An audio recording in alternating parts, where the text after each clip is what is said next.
eternity later. Now, kay OG Mac naman, I think totoo talaga yung mga haka-haka, totoo talaga yung mga nababalitaan ko na meron malaking hidwaan between price tag and this guy. Kaya wala na sila. Wala na atang Psychedelic Boys. So ngayon, OG Mac, maybe nag-message ka na sa akin, hindi ko lang alam.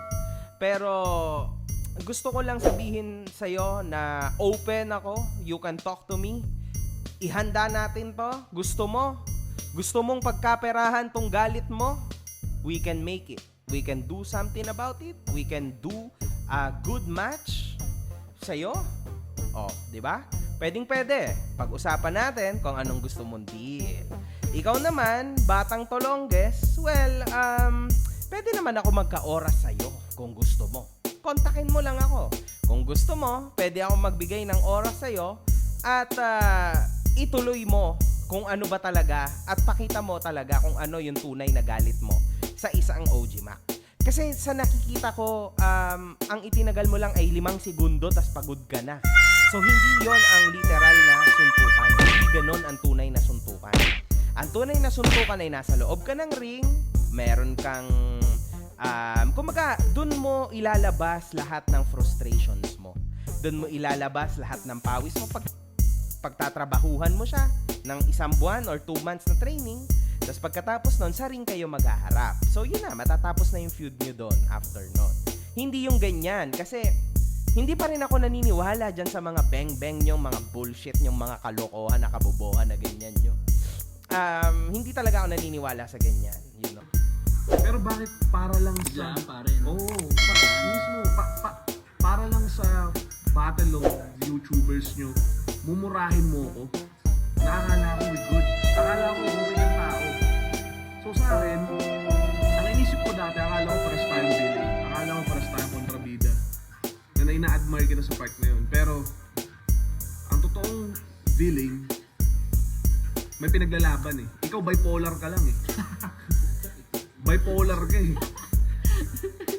All of a sudden, naawain mo sa dahil sa walang kakwenta-kwentang bagay para kung Hindi talaga ako naniniwala sa ganyan. You know, for me, malaking kalokohan yung pinagsasabi nila sa mga lyrics nila. Nothing real.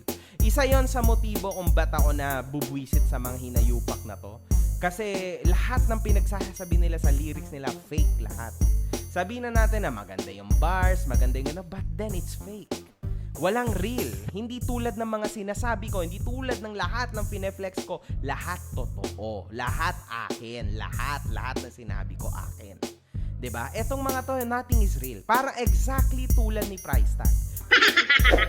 sasabihin nung bata mo, si Kuntil, hiram yung mga alas ko. Oo, hiram yung mga alas ko. Hanggang nga ngayon, nandito sa akin, no? Nandito sa akin, no? Kasi hindi pa kinukuha nung may-ari. Ayan, no? Oh. Parang nakarang pasuot yan. Yun nga eh, hindi pa nga sinusuli eh. Ayoko isuli eh. Nakarang pasuot yan. Ayoko isuli eh. So, sinabi ko yun na yung hindi totoo yung lifestyle. Bakit? Kung totoo yung lifestyle nyo, bakit kailangan nyo maghamon ng mga tao na wala naman sa mundo ninyo? Kailangan nyo hamunin to, hamunin yan. Para saan? Tapos sabihin nyo na kayo yung sikat? Eh bakit kayo yung cloud chaser? Alam Ha? na. Sa hip-hop community, kung sino-sinong hinahamon nyo, kung hindi si ganitong rapper, tapos sasabihin nyo kayo yung sikat. Saan banda? Walang totoo sa sinasabi ni Price Tag, mga kahong ko. Real talk, real fucking talk, man. Maniwala kayo sa akin. Yun talagang magandang pagpustahan. Kung totoo nga ba o hindi, lahat ng kayamanan ko noon na pinapakita niya. Well, malaking kalokohan ang puta. Now, eto na yan. So, that's the deal.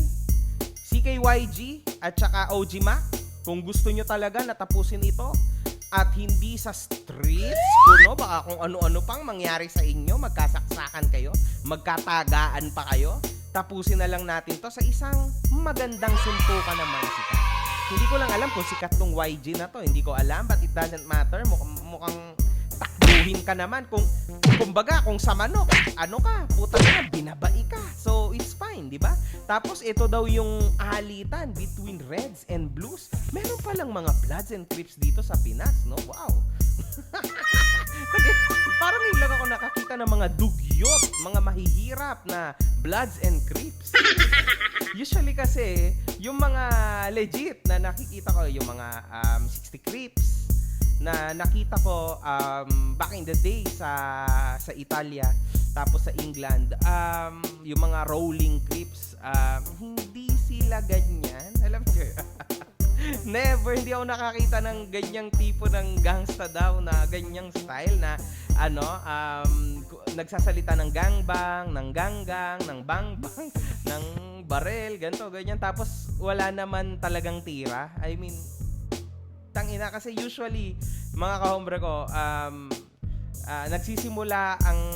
nagsisimula ang karera ng isang gangster sa pagiging soldier.